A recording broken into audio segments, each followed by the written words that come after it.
ஒரே பாடலை இருமுறை பாட வைத்த ஏவிஎம். காதலிக்காக எம்ஜிஆர் பாடுவது போல் அமைந்த ஒரு பாடலை டிஎம்எஸ் குரலில் 2 முறை பதிவு செய்துள்ளார் ஏவிஎம்.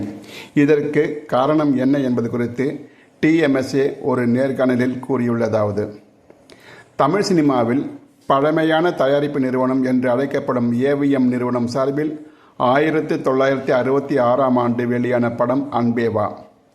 எம்ஜிஆர், சரோஜா தேவி, நாகேஷ், டி.ஆர். ராமச்சந்திரன், மனோரமா உள்ளிட்ட பலர் நடித்திருந்த இந்த படத்தை ஏசி திரிலோக் சந்தர் இயக்கியிருந்தார். எம்எஸ்வி இந்த படத்திற்கு இசையமைத்திருந்தார். இந்த படத்தின் அனைத்து பாடல்களையும் வாலி எழுதியிருந்தார். ஏவிஎம் நிறுவனம் தயாரிப்பில் எம்ஜிஆர் நடித்த முதல் படம் கலர் படம் என்ற அறிவிப்பு வெளியான உடனே இந்த படத்திற்கான எதிர்பார்ப்பும் அதிகமாக இருந்தது.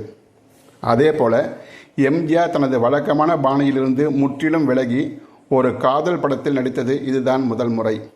அதனால் இந்த படத்தின் அனைத்து பாடல்களும் நல்ல வரவேற்பை பெற வேண்டும் என்று ஏவிஎம் நிறுவனம் மெனக்கெட்டு பல முயற்சிகளை மேற்கொண்டது.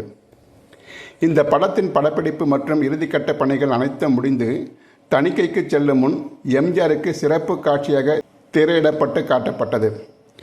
படம் பார்த்து வெளியில் வந்த எம்ஜிஆர், இது எனக்கான படம் இல்லை, எம்எஸ்விக்கான படம், இசை ரொம்ப அருமையாக வந்திருக்கு என்று பாராட்டி விட்டு சென்றுள்ளார். அன்பேவா படத்தில் வருகின்ற அன்பேவா என்ற பாடல் முதல் டேக்கிலேயே மன நிறைவான எம்எஸ்வி பாடல் அற்புதமாக வந்துள்ளது என்று பாராட்டியுள்ளார். இதனால் மகிழ்ச்சியுடன் அங்கிருந்து சென்ற டிஎம்எஸ் மறுநாள் வரும்போது அதே பாடலை ரீடேக் செய்ய வேண்டும் என்று கூறவே அதிர்ச்சியான டிஎம்எஸ் இசையமைப்பாளர் எம்எஸ்வியிடம் இந்த பாடலுக்கு கதாநாயகனாக நடிக்கும் எம்ஜிஆரும் குறை ஒன்றும் குறைவில்லை, இசையமைப்பாளரான நீங்களும் நல்லா வந்திருப்பதாக சொன்னீர்கள், பின்னர் எதற்காக ரீடேக் வேண்டும் என்று டிஎம்எஸ் கேட்க எம்எஸ்வியோ எனக்கும் ஒன்றும் புரியவில்லை என்று கூறியுள்ளார். அதன் பிறகு அங்கு வந்த ஏவிஎம் அதற்கான காரணத்தை இப்படி கூறினார்: இந்த பாடல் எம்ஜிஆர் மகிழ்ச்சியாக பாடுவது போல் பாடப்பட்டுள்ளது.